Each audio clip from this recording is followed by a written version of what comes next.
Bonjour tout le monde et bienvenue sur netprof.fr. On va voir dans ce cours le théorème de Gauss. Donc, soit une charge Q placée au point O. Donc cette charge Q, je suppose que cette charge Q elle est positive. Elle est au point O. Donc elle crée un champ électrostatique. Elle crée un champ électrostatique. Il est défini en tout point de l'espace, sauf en O. Parce que la charge se trouve en O. C'est ça. Donc, par exemple, je vais s'intéresser au champ créé. On a un certain point P. Voilà, le champ il est défini dans tout l'espace, sauf en O.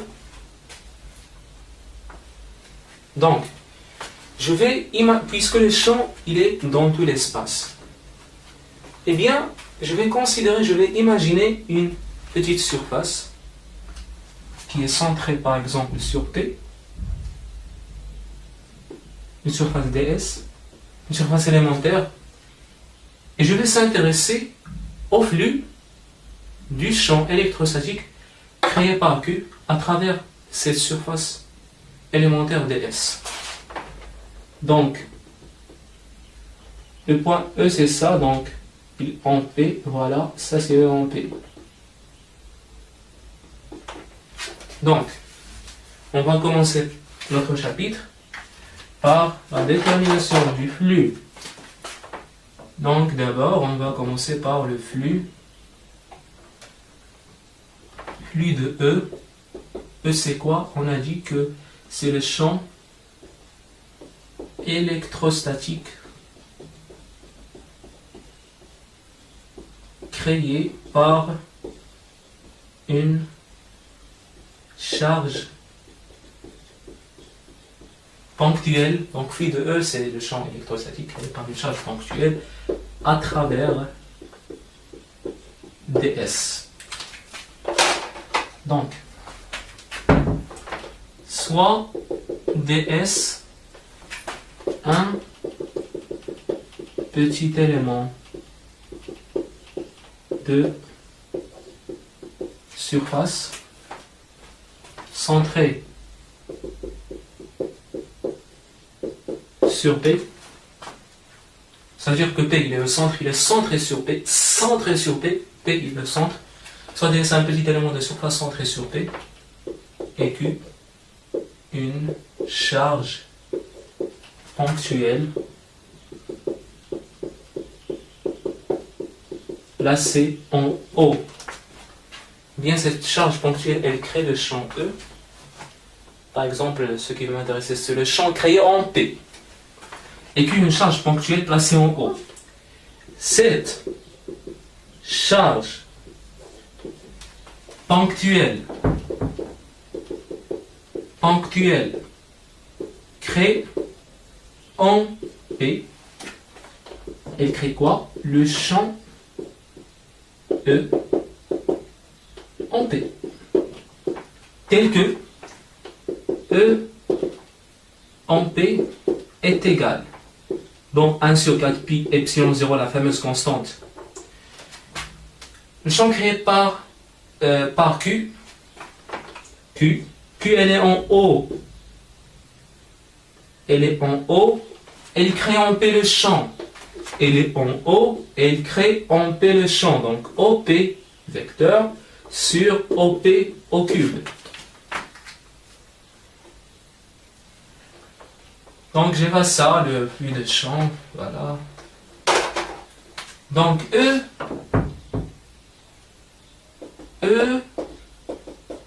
en P on a dit c'est 1 sur 4 pi epsilon 0, Q en O, donc là je mettrai Q, vous avez compris, Q, OP sur OP au cube, donc est égal, c'est donc OP sur OP c'est UOP, donc ça reste OP carré UOP avec UOP est égal OP sur OP, c'est le vecteur unitaire dirigé de O vers P. Voilà le vecteur unitaire UOP. C'est clair, j'espère bien. Donc maintenant, je veux le flux de E à travers ds.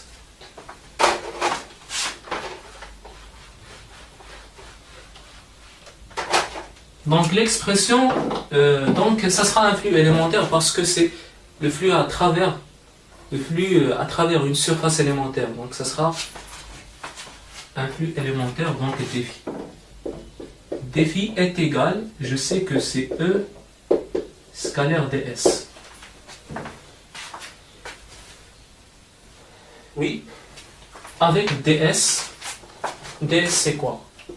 Ds, c'est le vecteur surface élémentaire, vecteur surface élémentaire. Il est normal à la surface ds. Comment il est normal? Mais comment il est dirigé? Eh bien, utilisez le tire-bouchon. Si je tire comme ça le bouchon, eh bien, il va monter. Donc, ds, il est comme ça, oui. Ça, c'est plus. E, voilà l'expression de E, c'est ça. Donc, c'est Q sur 4pi epsilon 0. UOP sur OP carré. UOP. Donc, scalaire ds sur OP carré. Donc, contemplez un petit peu cette expression, ça. Ça exactement.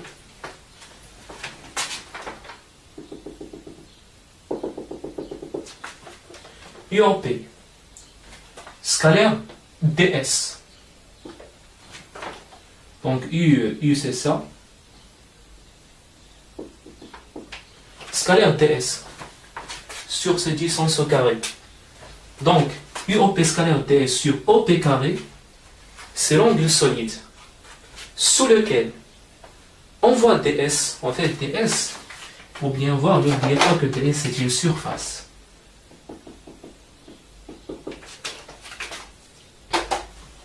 Donc, comme j'ai dit, UOP scalaire d sur OP carré, c'est l'angle solide sous lequel on voit ds depuis O. O, il est là. Pour O, il est là. Est égal Q sur 4pi epsilon 0 d oméga. D oméga, parce que c'est un angle solide sous lequel je vois, c'est un angle solide élémentaire sous lequel je vois une surface élémentaire. Donc c'est ça l'expression du flux de E à travers une petite surface.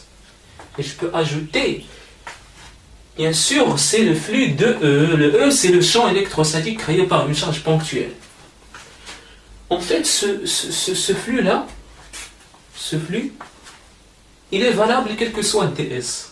Mais ds, il est toujours ds. C'est toujours une petite partie, un petit élément de surface. Donc c'est ça l'intérêt d'écrire d'abord l'expression de ce flux-là. Donc ce qu'il faut retenir,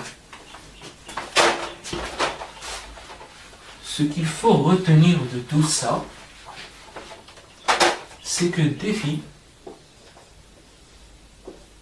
est égal Q sur 4pi epsilon 0 d oméga. Vous avez bien compris que ça, c'est le flux du champ électrostatique créé par une charge ponctuelle à travers ds. Voilà, c'est ça ce qu'il faut bien retenir de cette première partie. Eh bien, dans la partie qui va venir, on va s'intéresser à une surface fermée. Si j'ai une surface fermée, même si que ça semble que c'est pas une surface fermée parce que c'est du tableau, c'est du plan et tout ça, imaginez que c'est une surface fermée. Donc vous comprenez ce que c'est une surface fermée, hein? Bon, je sais pas, c'est une surface fermée. C'est-à-dire que si je suis à l'intérieur de cette surface fermée, je ne peux pas sortir, il n'y a pas d'ouverture. Voilà.